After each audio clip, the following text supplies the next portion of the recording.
Selepas arwah Pak Yus menang, kalau nak kira job masa tu, Pak Yus tak banyak job.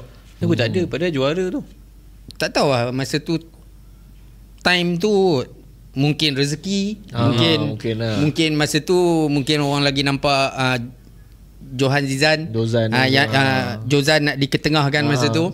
Tak pasti sebab Pak Yus pun dia ada dengan dia punya prinsip.